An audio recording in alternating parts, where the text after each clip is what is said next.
Hello everyone, welcome back to my channel smile learning. आज हम discuss करने जा रहे हैं चैप्टर 4, जिसमें हम पढ़ेंगे ऋग्वेद के बारे में। तो अगर आप मेरे चैनल पर पहली बार आए हैं तो प्लीज़ इसे लाइक, सब्सक्राइब और शेयर ज़रूर कीजिए और नोटिफिकेशन ज़रूर अपना ऑन कीजिए ताकि आपको न्यू अपडेट्स जो कि मिलती रहें। मेरा अपने इस वीडियो के ज़रिए आपको यही मैसेज पहुंचाना है कि आपको सीटेट जो कि है आपने कैसे एग्ज़ाम में तैयारी करनी है और आप पहली बार में इसे कैसे क्रैक कर सकते हैं। इसमें से मैं कुछ इंपॉर्टेंट पॉइंट्स बताऊंगी। तो चलिए स्टार्ट करते हैं।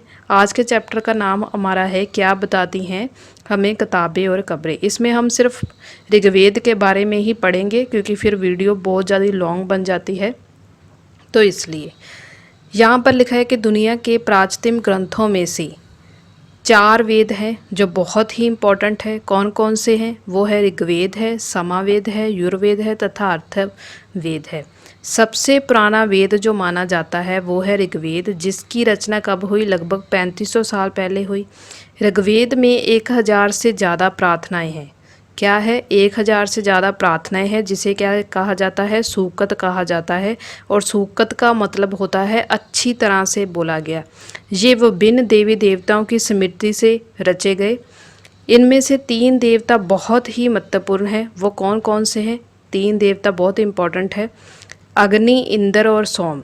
अग्नि जो कि है वो आग का देवता है, इंद्र जो है युद्ध का देवता है, सोम एक पौधा है जिससे एक खास पेय बनाया जाता है। मैं जो भी पॉइंट्स यहाँ पर नोट करवा रही हूँ आप प्लीज़ इसे नोट करते रहिए क्योंकि इसी में से क्वेश्चन जो कि है सीटेट में पूछे जाते हैं।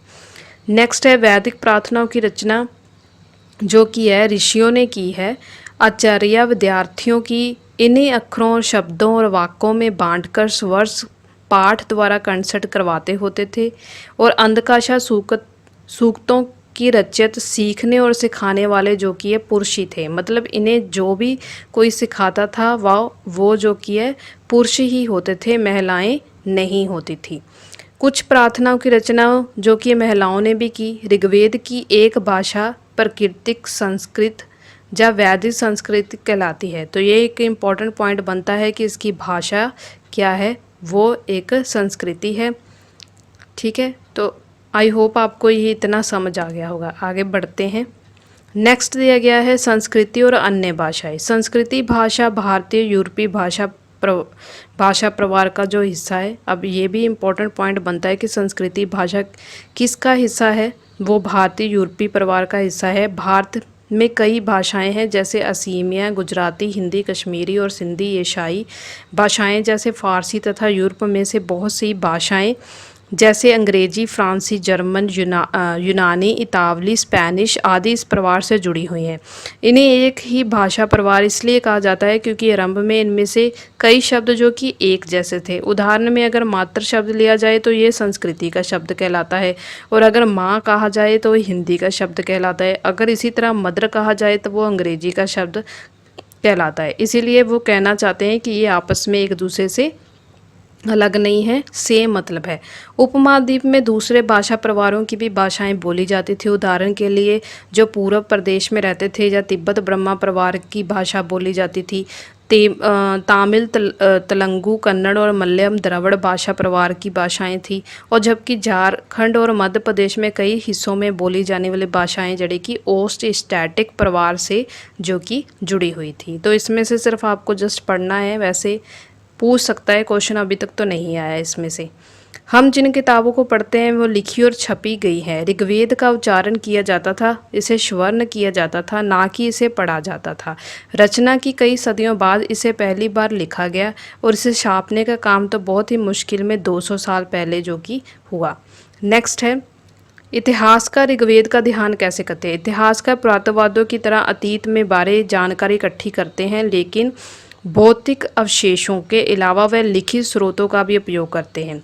ऋग्वेद में से कुछ सूक्त जो कि वार्तालाप के रूप में दिए गए हैं, जिसमें एक विश्व नामक जो कि एक ऋषि है और देवियों के रूप में एक पूजित 2 नदियां हैं।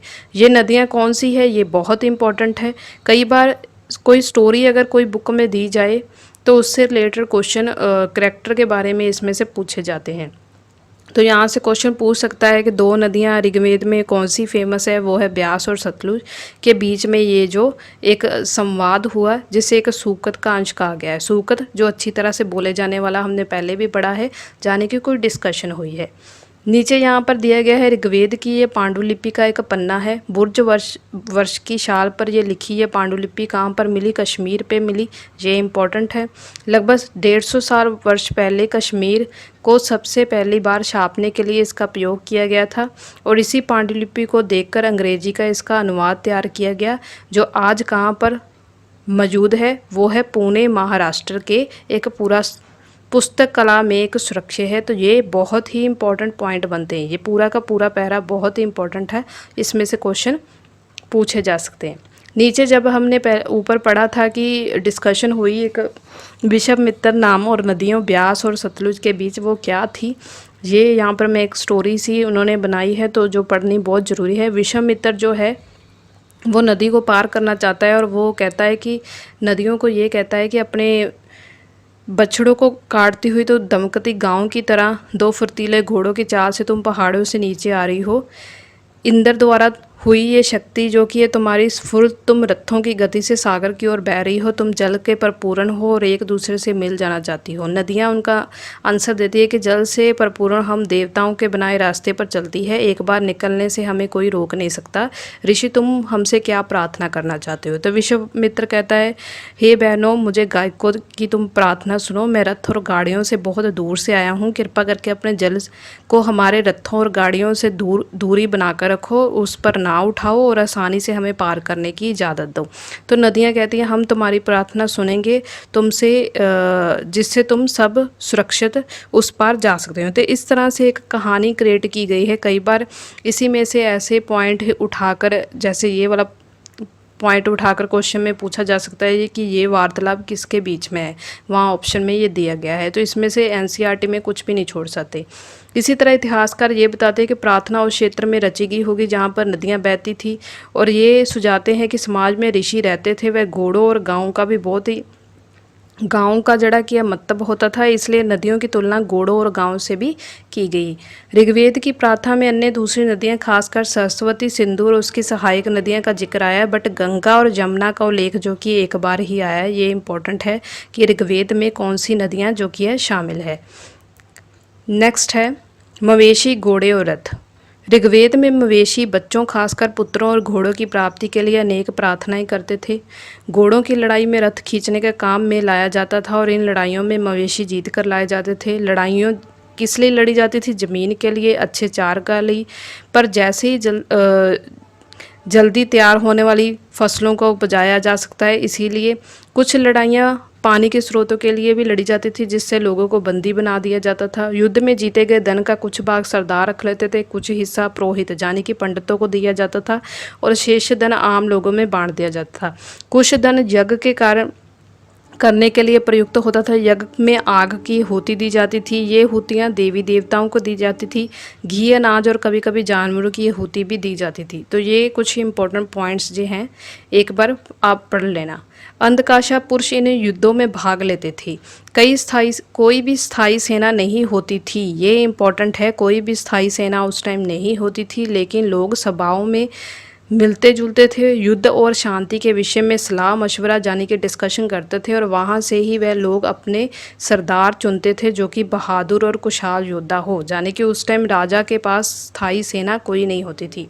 लोगों को विशेषता बताने वाले शब्द क्या है? लोगों का वर्गीकरण काम और भाषा और परिवार या समुदाय, निवास स्थान या संस्कृति परंपरा के आधार पर ही किया जाता था। ऋग्वेद में लोगों की विशेषता बनाने वाले कुछ शब्द देखो। ऐसे दो समूह है जिसका वर्गीकरण काम के आधार पर किया गया। पुरोहित, जिन्हें कभी कभी ब्राह्मण कहा जाता, जैसे कि मैंने पहले ही कह दिया, तरह तरह के यज्ञ करते थे। और दूसरे लोग थे राजा। वह राजा वैसे नहीं थे जिनके बारे में आगे जाके हम पढ़ेंगे। ये ना तो बड़ी इनकी राजधानियाँ थी। ये इंपॉर्टेंट पॉइंट्स बनते हैं। अभी तक तो क्वेश्चन नहीं पूछा पर पूछा जा सकता है। ये ना तो महिलाओं में रहते थे, ना इनके पास सेना थी, और ना ही ये कोई कर वसूलते थे यानी कि टैक्स वसूलते थे। राजा की मृत्यु के बाद उसका बेटा जो किया शासक नहीं बन जाता था। तो ये कुछ इंपॉर्टेंट है, मतलब ऋग्वेद के टाइम जब ऋग्वेद आया तो उस टाइम राजे ऐसे नहीं थे। जनता या पूरे समुदाय के लोगों के लिए दो शब्द इस्तेमाल किए जाते थे, ये इम्पोर्टेंट बनता है। कौन कौन से? एक था जन। जन किस लिए यूज़ होता था? पूरे समुदाय और जनता के लिए। हिंदी में व अन्य भाषाओं में आज भी इसे यूज़ जो किया जाता है। दूसरा, एक तो ये था और दूसरा क्या था? विश, जिसे वैश्य शब्द से निकला है। ये आगे जाके भी पढ़ेंगे। ऋग्वेद में विश और जनों के नाम मिलते हैं, इसलिए इसे पुरजन विश, भरतजन विश और युद्धजन विश भी कई उल्लेख मिलते हैं, तो जो कि एक इम्पॉर्टेंट पॉइंट बनता है। नेक्स्ट है, जिन लोगों ने इन प्रार्थनाओं की रचना की वे कभी कभी खुद को आर्य कहते थे तथा अपने विरोधियों को दास और दसु कहते थे। दसु वह लोग होते थे जो यज्ञ में शामिल नहीं होते थे। कई बार ऐसे क्वेश्चन पूछा जा सकता है कि दसु कौन होते थे?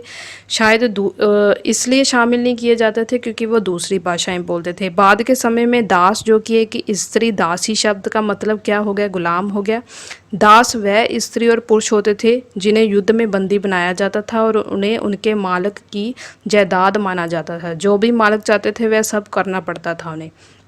जिस युग में उपमहाद्वीप के उत्तर पश्चिम में ऋग्वेद की रचना हो रही थी, कहाँ पर हुई? उत्तर पश्चिम में ऋग्वेद की रचना हो रही थी, उसी समय दूसरी जगहों पर एक अलग तरह का विकास हो रहा था। तो आज सिर्फ हम जो कि ये चैप्टर का हाफ ही पढ़ेंगे। मैंने आपको ऋग्वेद के बारे में पढ़ाया, तो आई होप आपको मेरी ये वीडियो अच्छी लगी होगी। और इसी के रिलेटेड अगर कोई डाउट हुआ तो प्लीज़ कमेंट में बताना। मेरी नेक्स्ट वीडियो इसका सेकंड पार्ट ही हम आगे जाकर इसकी चैप्टर को कंप्लीट करेंगे, ठीक है। ये इसीलिए मैं हाफ़ करवा रही हूँ क्योंकि आपको भी वॉचिंग टाइम देने में आसानी हो जाएगी और वीडियो जो कि है बहुत ज़्यादा लॉन्ग नहीं बनेगी। तो यही मेरा एक मैसेज था आपको बताने के लिए। मेरी इस वीडियो को देखने के लिए आपका बहुत बहुत धन्यवाद।